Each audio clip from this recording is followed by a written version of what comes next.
and welcome to Let's Go Speaks. Today is Tuesday, October 9th, and this is episode 230. I'm your hostess, Amy Beth, also known as the Fat Squirrel on Ravelry and the Fat SQRRL on Instagram. Hi, how are you? I am not on a tilt-a-whirl. I'm just angled a little bit differently today, so that's why there is an angle behind me. It is so that the sunshine of the 90-degree weather does not glint off my glasses as badly. Do you remember how I said a minute ago that it was October? It's not technically 90 degrees, but it might as well be. See, you can see the 90 degrees glinting on my glasses as I turn my head. I turn my back on you 90 degrees. I'm over it. I may be slightly premenstrual, but yesterday I was sitting working and I looked over and the 90-degree sunshine was coming through the window and like casting gorgeous light onto my stairwell shawl holder. I don't know if you just like store all my shawls on the stairwell. Just wrap it around the rungs. Because I'm fancy like that. It literally made me cry. Like, oh my woolies. One day we'll be reunited. Not today.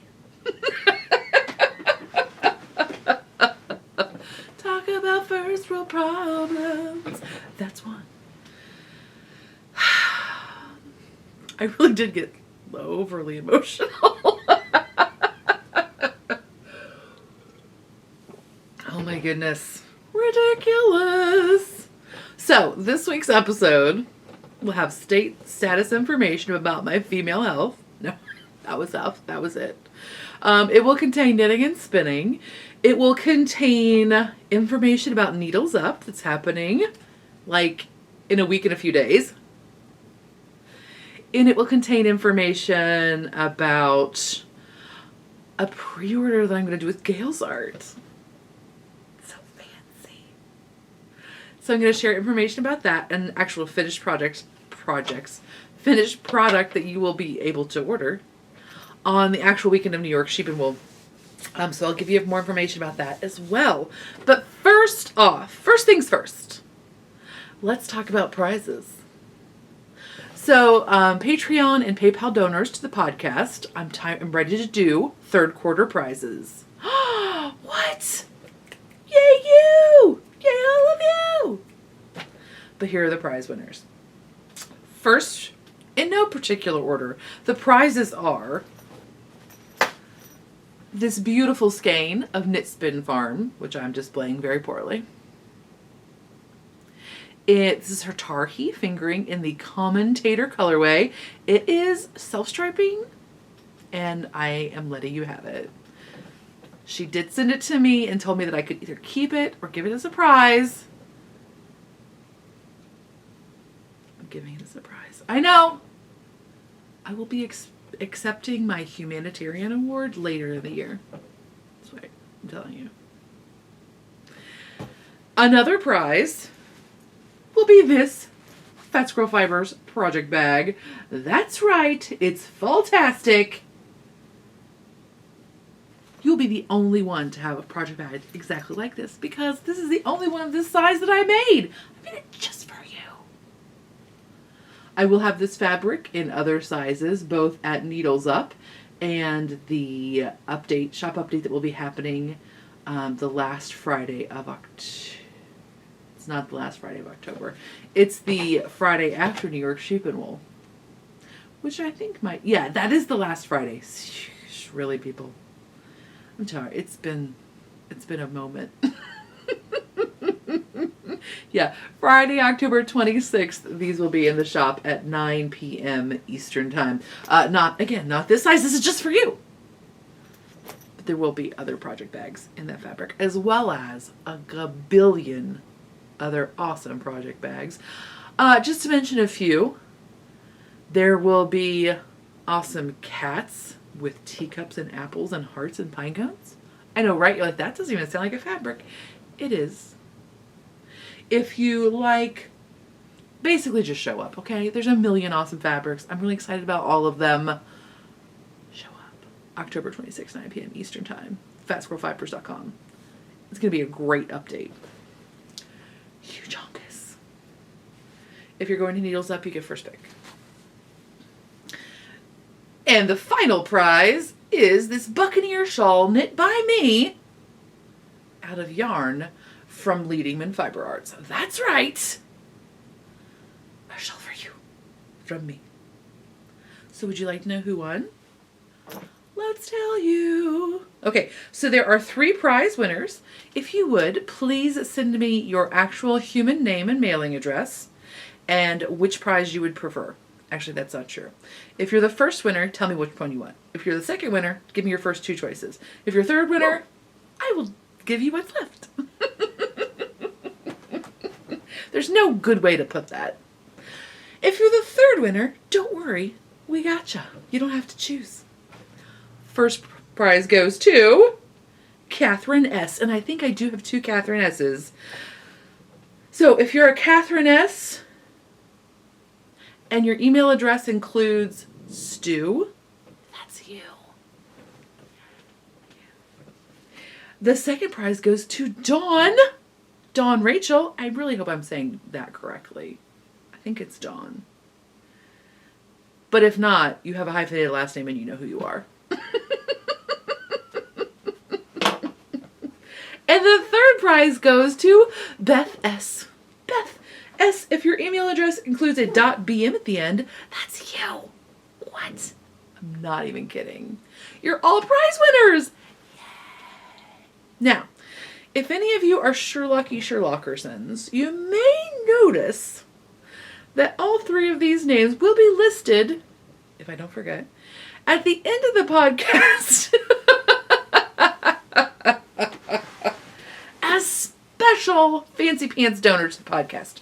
Now, I don't think that has ever happened before that all 3 people were also all on the Fancy Pants podcasters list at the end of the podcast. And so let me just tell you how that is, in case you're like, I sense favoritism.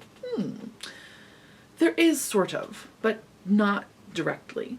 And this is how I do podcast prizes. And the reason I'm telling you is, well, A, I've told you before, but B, I think I'm going to add a special little twist for last quarter of the year. Typically what I do is I put everybody's information into a spreadsheet that has donated to the podcast over the quarter. And then what I do is I sum you all, like I sum up the entire number of dollars that were donated to the podcast. And basically you get one lottery entry per dollar you donated. So if you donated $1 every month, then you get a $3 entry, or you get 3 entries into the lottery. If you donated one time and you donated $10, you get 10 entries. Does that make sense? Okay. So statistically, folks who donate more dollars are more likely to win a prize. That seems reasonable. But what I did this time, since again we had that thing where they all 3 ended up, what I've decided to do, brought to my attention, what I would like to do, I think, from here on out is offer 2 prizes in that traditional way, and then offer a third, the final prize winning will be just a unique list of folks who've donated to the podcast in that quarter, and then there will just be one drawn from the unique list. So basically everybody's name in the hat, one time, I draw a name, but like Excel-y style. Does that make sense? So I think that seems fair, and that's what I think I'm going to do in the future, unless anybody loses their mind. Just don't lose your mind. It's not that important. So those are the prizes. Yay! I will try to get those out before I leave for New York Sheep and Wool. But if I don't, then I will get them out shortly thereafter. Okay.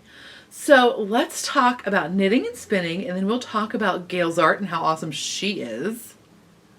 And we'll talk about NeedlesUp, and then we'll talk about some other stuff. I did go to the orchard again, and I might have a few new varieties, but I really haven't had enough time to research yet, so I'll spare you. So, spinning. I finished my CVM fleece. So I bought this fleece this spring at the fiber event in Greencastle, Indiana. And so I purchased a fleece that was, now I can't remember, I think it was like 3 pounds-ish. After washing and carding and all that good stuff, I have about 24 ounces of finished yarn. Right? And I have a little bit, around 1,300 yards. So this is a 3-ply, and it is rather chunky monkey. It's kind of like an Aran weight, I would say. And I do have one little skein that is chain plied from extras, because hello, like my bobbins were going to be even. So silly. Oh my gosh! So last time I talked about how I spun my singles in the wrong direction. So I spun everything in, I'm just gonna be honest with you, I'm not even really sure, but I think I spin everything in the S direction and then ply in Z. So, but I forgot to, because I was spinning on a mini spinner, I forgot to flip the direction when I spun some emergency singles. I forgot to switch over the direction, and so I spun them in the wrong twist direction. Okay, I can't remember who you are now, but you're a genius, and you know who you are, because you know you're a genius. What are you doing here? But Genius Face was like, I don't spin, but I think you could just, like, take all of those singles off of your bobbin, and then, like, so, like, if end A is sticking out, rewind the bobbin so end B is sticking out, and won't that be in the opposite direction? And at first I was like, that's crazy. And then I was like, wait, is that actually exactly what that is? It was like a very great humbling moment from being like, oh my gosh, to like, oh, that person's way smarter than me. Which is a moment I have quite frequently in my life. Don't get me wrong. I had it all weekend this weekend.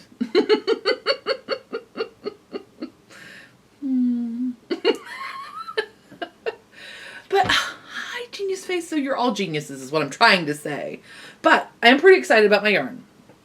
It turned out I think it turned out pretty well. It is, hand carded, hand processed, so it's not top. It is just, it's definitely woolen spun, so there are definitely some knobbly bits where parts are floofier than other parts and parts are skinnier than other parts, but overall it has a very good feel to it, and I'm pretty excited about it. So yay! And also, I finished a fleece, which is perhaps even more important than the quality of the product. I know that it shouldn't be, but sometimes done is better than good. Just sometimes, unless you're me, and then it's all the time. I know, not words to live by, but they're my words. Oh my goodness. So that's done. And now I'm spinning on some Hello Yarn Targhe. It's one of her like semi-solid tonals, and it's all green and luscious and like mossy and woodsy, and I'm very excited about it. So I have a big, I think I have 20 ounces of that to spin. And then I'll still have 1,000,000 pounds of fiber. If you see me at Rhinebeck and you see me pick up hand-painted fiber, go ahead and smack me. I was going to say smack it out of my hands, but I don't want to upset the person whose fiber it actually is, the shopkeeper. But just smack me on the arm, not on the face. The moneymaker. I've decided that I am allowed to purchase semi-solid fibers or natural fibers, no fleeces. If you see me with a garbage bag, take me out at the knees, because really, just go ahead and steal it. I won't report you. You don't even have to run away fast. Just no fleeces, no hand-painted fibers. I really don't want to purchase any hand-painted yarn except for Into the World Has DK. And that needs to be Ricky Hat. Come on, hi. So basically, if I'm holding anything more than one skein of yarn, that's not true. I'm gonna buy. I totally have a shopping list, but it's modest. Hopefully. Anyway, what were we talking about? Oh, I'm excited I got my fiber done. Yay! Okay, so now spin in current knitting. What do I have? I finished my. Was it Dandelion wine? Is that the name of it? No, it's not Dandelion wine. It's because it's like a fancy drink. What is it? Wild Dandelion. My Wild Dandelion hat by Thea Colman, who is Baby Cocktails, and is knit with Barrett Wool Company's Wisconsin Woolen in the Hazelnut colorway. I cannot find the back of that. That's a good sign, right? Look at me with my end weaving in prowess. I think that's it.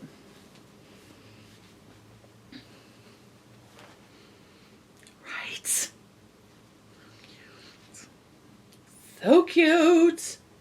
Now, I did work, the pattern as styled is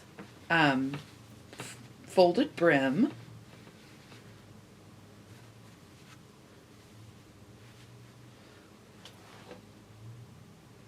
Which is cute, but I prefer a slouchy hat on my face, on my head. Like, I feel like the width here balances this width all the way to the ground. But I feel like having the extra stuff here is like a balancing factor.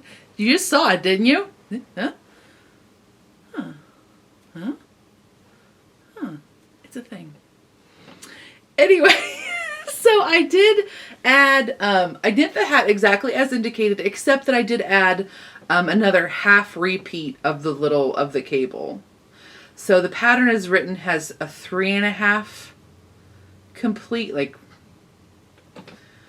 so it has 3.5 of these, and I have 4. And I still had plenty of yarn. I still probably had 10, no, not 10 grams, but I had enough yarn left over that I wasn't panicking by any stretch of the imagination. So I worked an extra half repeat, and then I prefer to wear it without the brim folded. Also, it's worsted weight and it's woolen spun, so it's very warm. Perhaps if I was out tobogganing, I would double it up, but... Right. It's super cute! And I have a giant head, so there is that. I don't think this... I can't remember if there were multiple sizes on this hat pattern or not. Now that I say that, you can check. But yeah, it was very pleasant. It was very easy to knit. As you can see, you basically just have you only have one kind of section, remember, and then it's staggered. You know, so it's technically, the chart is written for 2 chunks because one of them is offset, but essentially it's only... So it's not like a ton of stuff to remember. I mean, if you're brand new to cabling, it might be a little bit of a challenge just because you're not used to reading what you're doing and whatnot. But very accessible and very pleasant. And of course, Susan's yarn is the bestest. So is Knitsman Farms, and so is Bartley Yarn, and so is all the yarn I knit with. It's all the bestest. Ooh, so is my hair. That's also the bestest.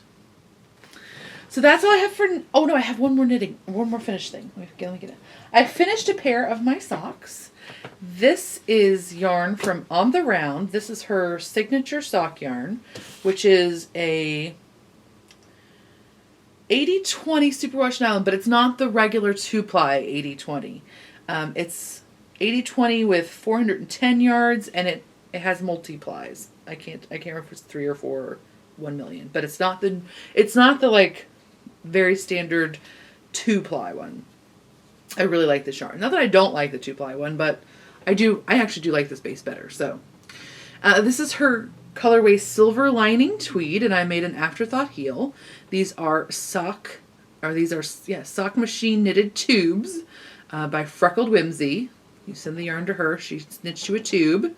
It comes back, you make a sock with it. You put in a toe, you put on a cuff, you put in a heel. Ta-da, you got a sock. It still takes quite a bit of love and attention to put in the heel, the toe, and the cuff. But at least this part isn't for you. This part isn't for you. So, yeah, yay. Now if it was just not 90 degrees, maybe I would want to wear these. It's okay, really. It's like 2 days from now. It's going to be 54. It's going to be great. It's going to be wonderful. I'm going to wear these socks. So I finished those.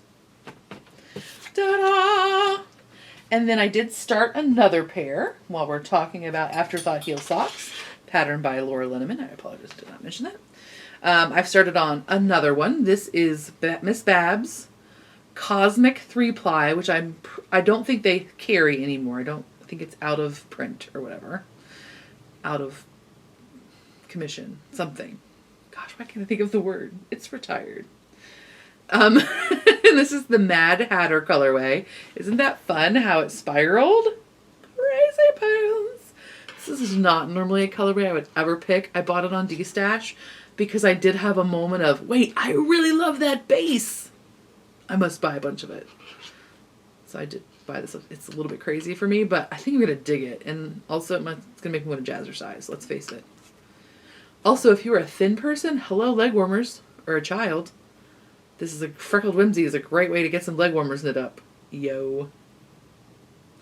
Unfortunately, she does not have a 300 stitch cylinder, or I would totally be doing that. But so isn't that fun and crazy pants? Right. Crazy. So I am working on those. I'm also working on, excuse me, my Freja sweater, which is a design by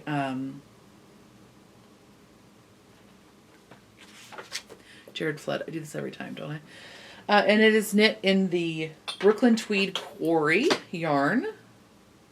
And I won't talk much about that because I've talked about it several times. But I am on the final piece, the third piece. So I'm hoping to be done by Rhinebeck. I don't know that I will be. But I'm hoping. I'm also hoping that it's potentially cool enough to wear this sweater, but whatever. So yeah, it's kind of like not the most exciting thing to show because it's just a giant navy blue, dark blue rectangle. But whatever. It's this part right here, y'all. Can't you tell? You can totally tell. So, but what I'm trying to say is that I'm hoping that next time we talk, that will be finished and we can talk about it. And you can see it and it actually might look like something. Because right now it doesn't. And then the last thing I have to show you is a new thing. It is a Bousta beanie, which is a pattern by Gudrun Johnston. Gudrun. I always, I think I know I've heard it like 7 times. I can never keep in my brain which one is correct. I am deficient in many, many ways.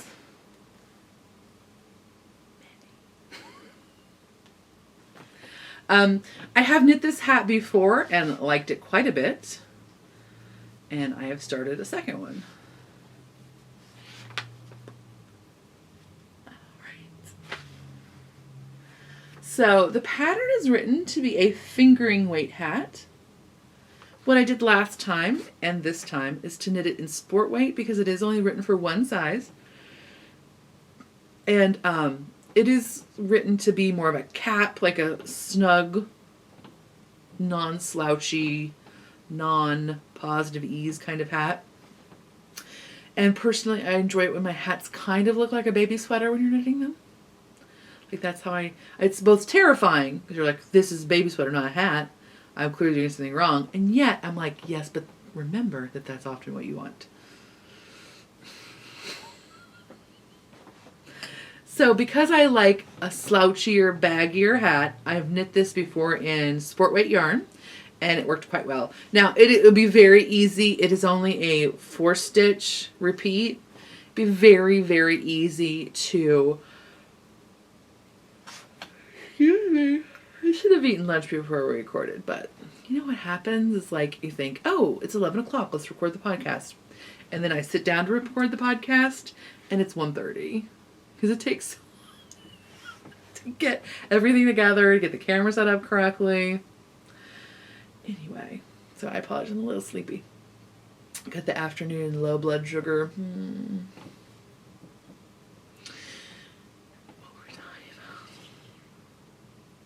Sport weight, a little bit slouchier. Okay. It's only 4 stitches, so it'd be very easy to just keep it in fingering weight and just increase the number of repeats. Easy peasy. Of course, you're going to have a little bit more of a challenge when you get to the top, but not really. It's a very minimal repeat. So this is Quince and Company Chickadee. The grayish purple is Damson, Honey, Frank's Plum. So you can see that the Damson and the Frank's Plum are very close. There is not a lot of contrast between those two. Really, how does that have to roll exactly out of reach? I might be pulling a muscle. Try and get to it. Really? Oh, now I've kicked it the other way. Oh my goodness, such a mess. Such a mess. Okay. I kept bumping at my feet. So, as you can see, well, in person it's a much larger contrast. And so I did think there was going to be more contrast, but when I started knitting it, I thought, oh, I don't know, I maybe want more. One trick that you can do to see if you're going to have enough contrast is to twist your plies or twist your two colors together. And it gives you a very good indication of whether there's going to be enough contrast between those two yarns to really show up as much as you want. But I had already purchased these and whatever, it's a hat. I was committed. And to be honest with you, I actually did want a slightly more subtle version because the other version I have is like a bright aqua with like an orange and a lighter aqua in it. And sometimes it just feels a little bit like, and let's face it, I myself am enough that I don't also need a hat.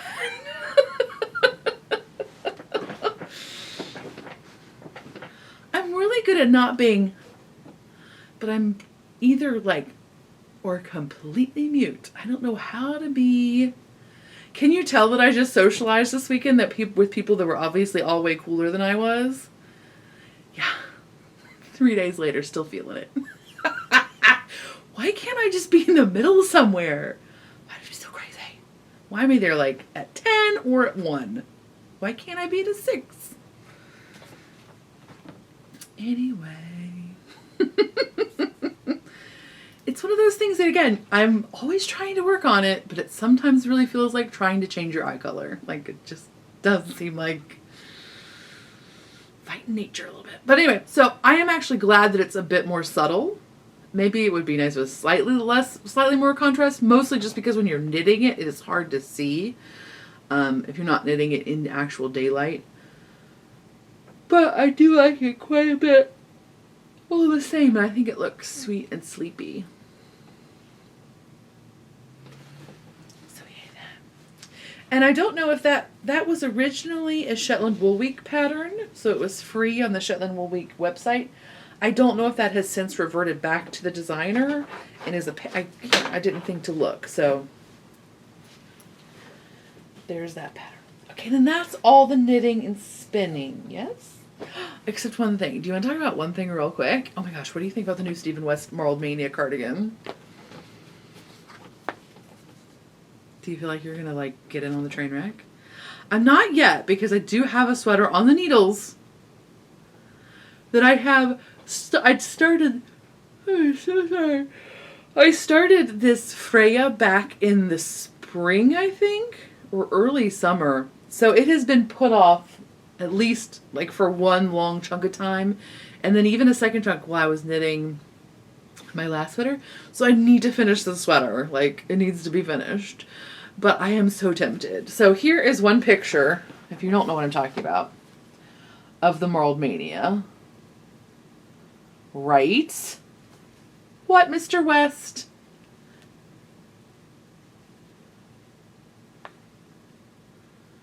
So, and then of course his picture, because he is Mr. West.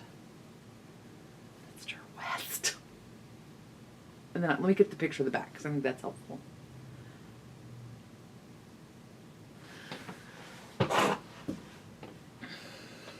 Let me see if this helps the camera know what color I am now. Okay. So it's a marled cardigan. You hold two strands of fingering together, and then you can either do, you can do it as subtle as you want. You can do it like as a monochromatic, or you can do it totally crazy. You can make it as scrappy as you want. or you can just use a few yarns, whatever floats your boat. So originally when I saw it, I thought, I don't know. I mean, like, I'm very drawn to it, but I was concerned that, like, many of this style of cardigan are hard to keep on your person, right? So that was my initial hesitation. Then somebody pointed out, like, well, hey, it's ribbed in the shoulder, and this whole red area here is a ribbing. And there is negative ease in the sleeves. So there are snugs. Well, is there technically? I think there's only 3 sizes. There is, if not negative ease, very little. There's a very tight sleeve, which would also help to anchor it onto your body so it wouldn't slide off. So then I was like, oh, well, I think you were right about those things. Then Maria pointed out, like, maybe I don't want this line on my arm. So the transition line between the ribbing and the marliness. Like, maybe I don't want that on my arm. I think I am okay with that, but that might be another thing that people don't like. And might be slightly problematic. I think you could make it less obvious just by starting those rounds with slightly less contrast. Like, I think that the pattern has been knitted for testers and for the Ravelry. Oh my gosh, Steven has cute freckles on his fingers.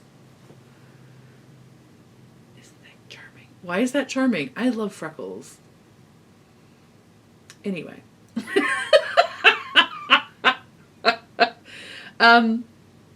What was I saying? Oh, that the line might be problematic. I don't know, that line might be problematic. I like that line on my short sleeve sweaters, so I think I'm okay with that line. But that might, and also, like, on a lot of the images I see of it, that's the line between the, like, for lack of a better word, it's kind of like a drop shoulder, basically. So that line between the drop shoulder and the sleeve, kind of, because of the way the front is knit, it all kind of has this effect versus like a horizontal line when viewed from the front. Now, I'm sure from the side, it is going to be more of a line. But maybe I'm okay with it because my bigger part is actually lower than I think it would hit. I don't know, whatever. Basically, I really want to make this cardigan.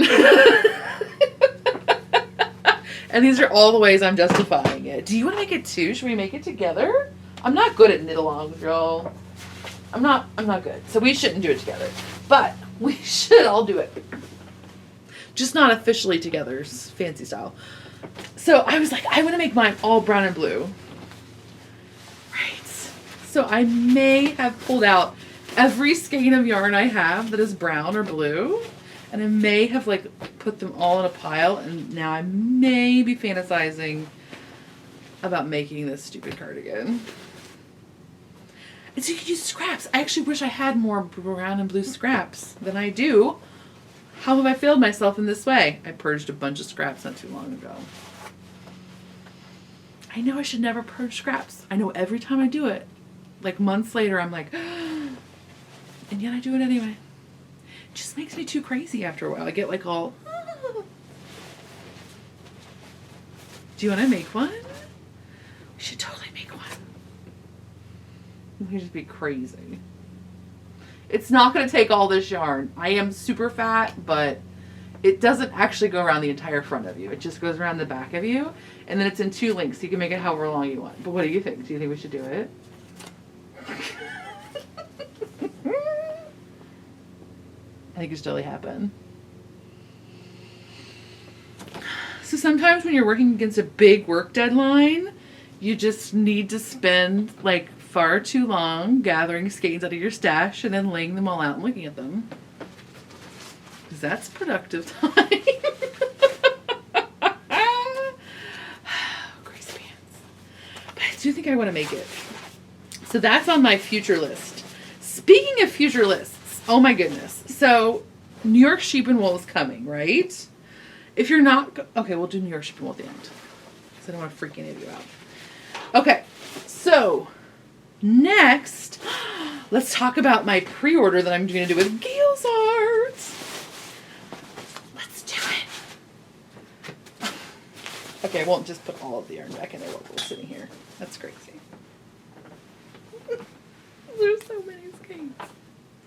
Okay. So, the Saturday of New York Sheep and Wool, I'm hoping by 9 a.m. to have the site uploaded and ready to go. It'll actually probably be a little bit earlier than that, but I don't know how much earlier, so we'll just say 9 a.m. with pre-orders. And then those pre-orders will run through Thursday. So let me give you the actual dates of the world that those are going to happen versus in reference to other things. So October 20th in the morning, I will put up pre-orders and they will come down prior to, no, they'll come down like, let's say midnight on October 25th or when they sell out. So she got it? So Saturday, October 20th in the morning until Thursday, October 25th in the evening, or when they sell out. Gail's art made us fabric, y'all. What? That's right. Gail's art is so fancy that she printed fabric. She hand-dyed, hand-painted, hand-printed fabric. So I will have pre-orders in the shop of these 3 sizes. Now, if you're going to be at NeedlesUp, you can see the actual samples. If you can't make it to NeedlesUp and you're going to be at New York Sheep and Wool, Gail will have them in her booth. So if you want to actually see, feel, touch samples, they will be available to you there.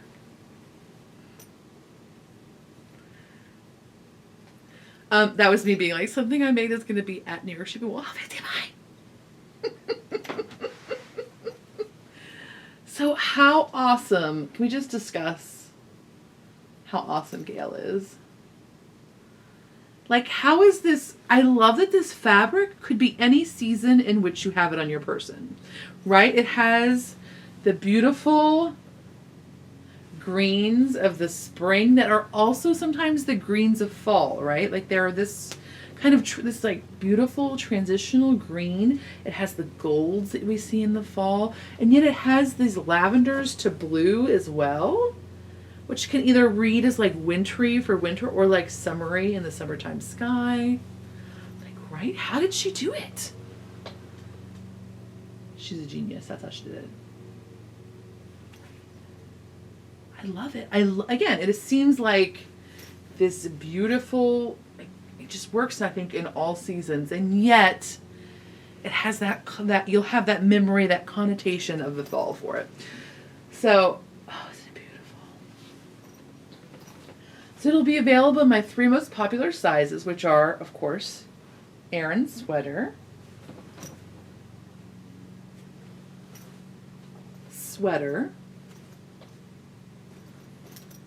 and large wedge.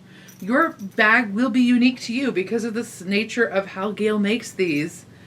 Like, you will have your own bag that will be just yours. Isn't that amazing? Now, the fabric is a canvas, but is a slightly softer canvas than I sometimes use. It is very much like the weight of Cotton and Steel's canvas and those canvases that you can usually get through quilt stores. It is that texture, which is beautiful. It's still very soft. It has a nice feel to it, and yet has some visual texture. So it's a really great fabric. In this large wedge size, I have just lined it with my tradition. They will all have handles. But in the large wedge size, I have lined it with my traditional unbleached drill, which is like a twill that's not as heavy as a denim by any stretch of the imagination, but it has a nice body, so it will still, stand up on its own. But in the larger sizes, I have decided to line it with a 12-ounce canvas, so that it will give you a little bit more durability, and it will assure that these larger sizes still stand up on their own. That's with nothing in it. It still has enough body to stand up. So yeah, that is the sweater size. You can see it has a fat bottom. And then again, the largest of the 3 sizes is the Aran, which has approximately a 7-inch bottom gusset. So it's a big gal. So yeah. Ta-da! And that canvas is a natural canvas as well. It's an unbleached. So right. So fancy. So again, those pre-orders will go up. Now these will take longer than my traditional pre-orders. I usually try to get pre-orders out in about 4 weeks. I usually say 4 to 6 just in case. These will take a little bit longer because, as you can imagine, Gail is painting all of this fabric to order. So we will definitely get your bags out to you. I am anticipating definitely no later than December 15th. I know that feels like a big chunk of time, but again, it really is so that we can offer a larger number of pre-order slots, so that if, and we don't know, it may be like really popular, it might not be, we don't know. So we want to give that option to have a larger number of pre-order slots. Unfortunately, that does mean that shipping window might be a little bit longer. You'll also notice that the price is about $10 more than my regular price, and that is again hand-painted fabric, y'all. So fancy. So you will see that there is so we're looking at a few weeks longer for shipping times and a slightly higher price to account for approximately 147% more awesomeness. I think it's a good trade-off. So those are gorgeous. So again, I'll have samples at NeedlesUp, and Gail will have them at her booth during New York Sheep and Wool. So that takes us into NeedlesUp. What?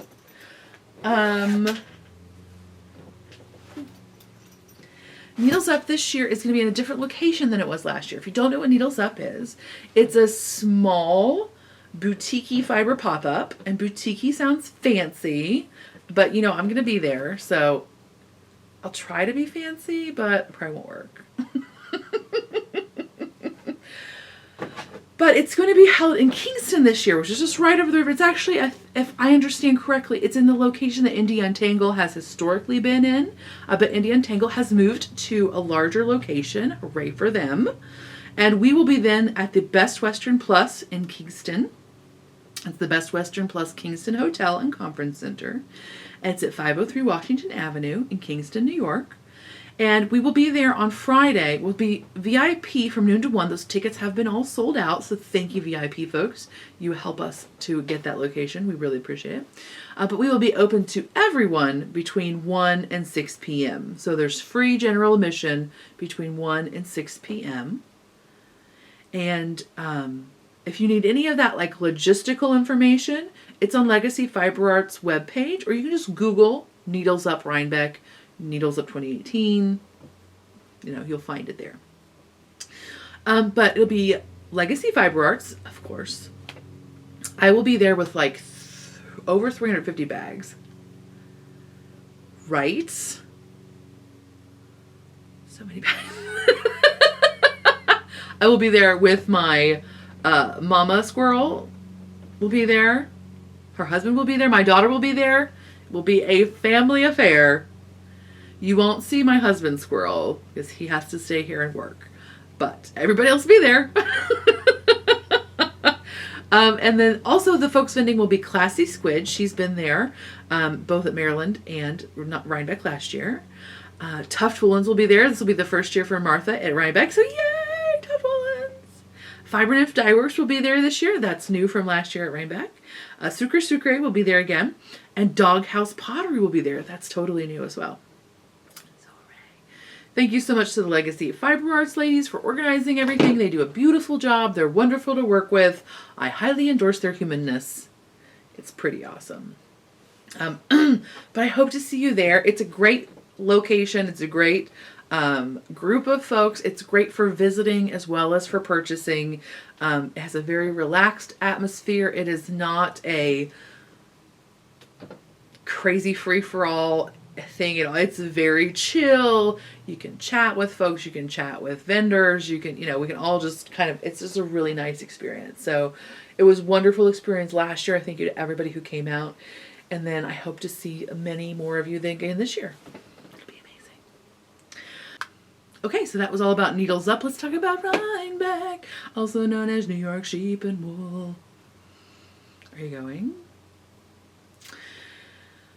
I will be there Saturday and Sunday, as far as I know. I do plan to be at the podcaster meetup, which is typically held at 1 p.m. on the hillside that is like, it's there. It's right over there. If you were to draw a diagonal line between the two entrances, it would be on the hillside that is in the end. It's on that line. I don't know how else to explain it. You'll see it. There will be a bunch of people standing on a hill and be like, oh. I'm kind of easy to spot too, so that might help. You're welcome. But if you miss it for some reason, or you're just busy talking to other folks, please don't hesitate to say hello at any other time.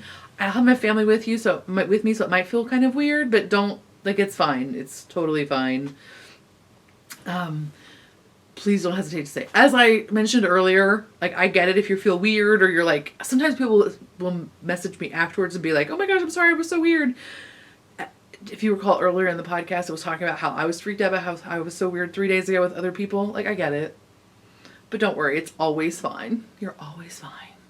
If you are exceptionally weird, I promise you, I will be like, you're being a little weird. And me saying you're being a little weird is me going, okay, you're being exceptionally weird.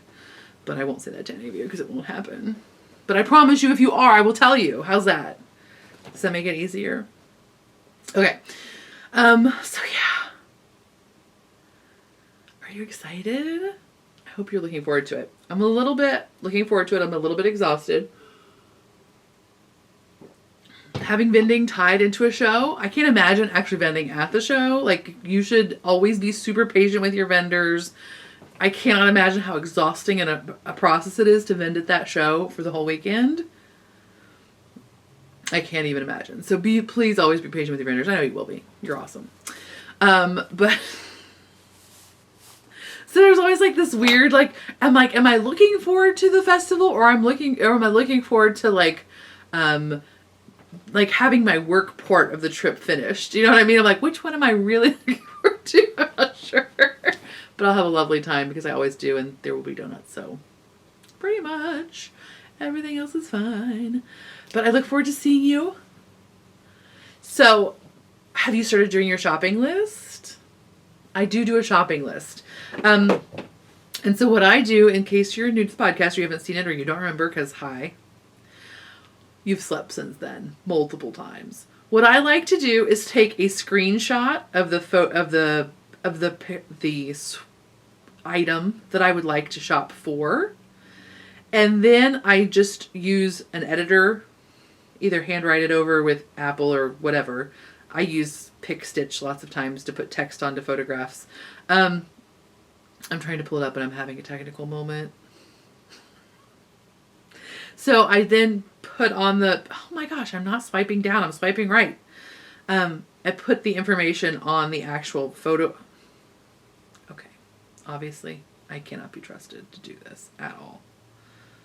Really though. So, what I like to do, I'm trying to find, I don't have an example. Are you kidding me? After all of that, I don't actually have an example. Yes, I do. Okay. So, what I typically like to do is take a picture and then write in.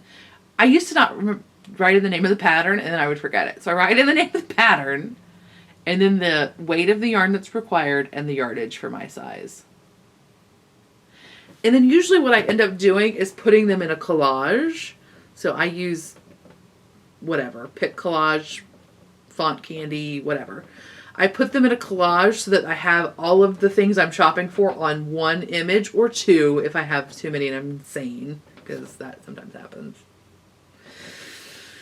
So that I have that information. I don't actually have a fancy phone that talks to space, so I just have Wi-Fi. I just have an iPod. I know, right? But even if you do have a cell phone, lots of times service there is very challenging. So You usually don't want to be standing in a booth looking at stuff and trying to find something on your phone because it's lots of humans and people trying to look at things and jostling and things like that. So it's helpful if you just have a very quick reference, and that works really well if it's saved in your photos. You can just quickly access it, figure out what you're looking for, and then move on. I think it also helps me to have them all like collaged into one image because it helps just to have that one image stored in my brain. So it's easier for me to have, like, for some reason, it just implants itself into my brain in a more convenient way where I kind of visualize all the things I'm kind of shopping for. And usually I'm not shopping for things like I must buy this thing. It's more like I try to pick several different weight projects. So like a DK project and a sport project and a fingering weight project. This year I mostly have fingering weight and sport, I think, but whatever. Just so that if I find a yarn, I'm like, ooh, that would be a good yarn for this. So I have in the past shopped for specific things, and I do have like one or two things this year that I would like to buy for. But it's also nice just to have kind of at hand things that you could be like, ooh, I do kind of have that in my head of something I want to make.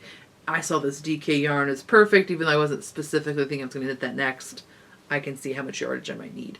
There are apps. I think KnitBot has an app where it has like just like a yardage recommendation. So like whether it's a sweater or a scarf or hat or whatever, and then by size, like how much yardage you should expect for either a lace, a textured or heavily textured, cabled, what have you. So I think that that's something that's still available. I don't have that anymore to reference for you, but I believe that it was by KnitBot originally. What else? I think that's it. Bring a snack. I know a lot of people love festival food. I don't very much, quite frankly.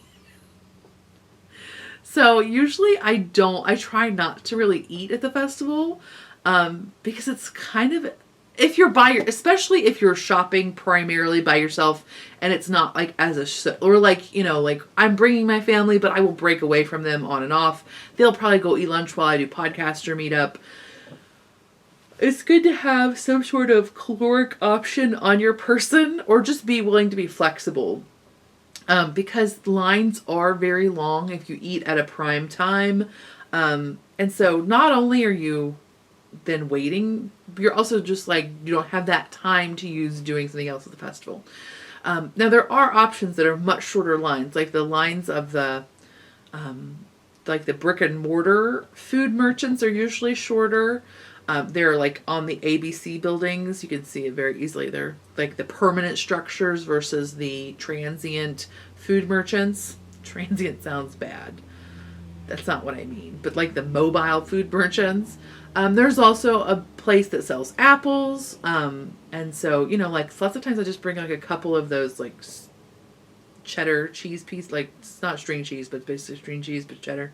Whatever. Bring a cheese of some sort. A nut, something, and then just eat an apple. There's lots of different options, but sometimes it can feel overwhelming if you don't know what to eat and the line is long and you're tired and etc., etc. I usually have a pretty stable blood sugar, but I know some people do not. So I'll be back after New York Sheep and Wool, hopefully with some goodies. I'm hoping to do some shopping for fourth quarter Patreon PayPal donator prizes. I will also have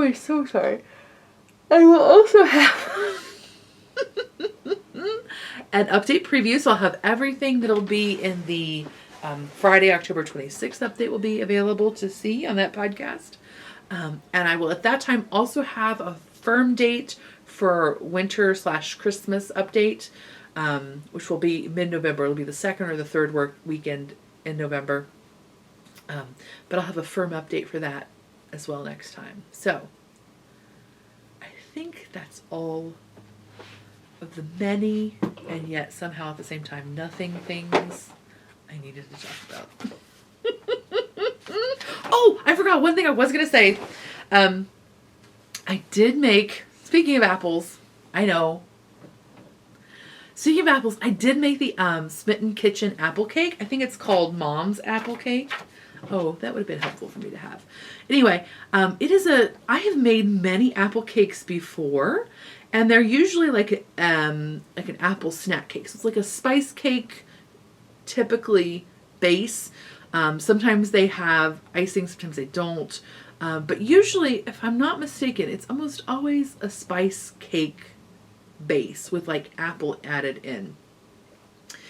It is called Mom's Apple Cake by Smitten Kitchen. But I tried her recipe this last weekend, and hers is more of just like a butter cake with a layer of butter cake and then a layer of cinnamon sugar apple. No, just cinnamon apple. A layer of cinnamon, cut up cinnamon apple, and then another layer of cake, and then another layer of cinnamon apple on top. Typically baked in a bun, like a tube pan. Like not a fancy pan though, just a normal one. I messed up. I found that my cake was was browning too fast. Burning basically. Was browning too fast, and so I got nervous because I was supposed to take it to a get together. And so I tried to take it out of it says very clearly in the recipe to cool in the pan completely. But I was like, so I'm trying to get it out of the pan so that it would stop baking. And so mine did completely break in half. It also like smushed because it just smushed because I was trying to get it out of the pan and it just structurally was not solid enough to hold its shape at the time. With all of that, it was still quite delicious. So if you've been disappointed by apple cakes in the past, I would try this one. It is different than the other ones I have tried, but I did enjoy it quite a lot. And I imagine that if I had done it properly, it would have turned out well. Other folks have said that I called it an equatorial break. Basically, it's a break where when you're trying to take it out of the pan, it breaks at that middle apple layer. And that does seem like that would be pretty easy to do. But next time I think what I will do is one technique for, like if you're using a fancy bundt cake for other things, is to melt butter and put flour in the mix. So you have like a butter flour mixture that you paint onto the pan. I'm assuming it's equivalent to greasing and flouring the pan. Well, that's probably what I would just do. But I think I'll grease and flour the pan next time instead of just greasing it. Maybe that'll help. And also, again, letting it cool properly. Okay. But it was delicious. So I do recommend it. I recommend it with reservations because, I did mess mine up. But usually Smitten Kitchen is pretty much right on point. So I endorse it. Because again, even though it was broken and slightly burnt in one place, it was still delicious. So anyway, I hope you have a great week and I'll talk to you next time. Bye.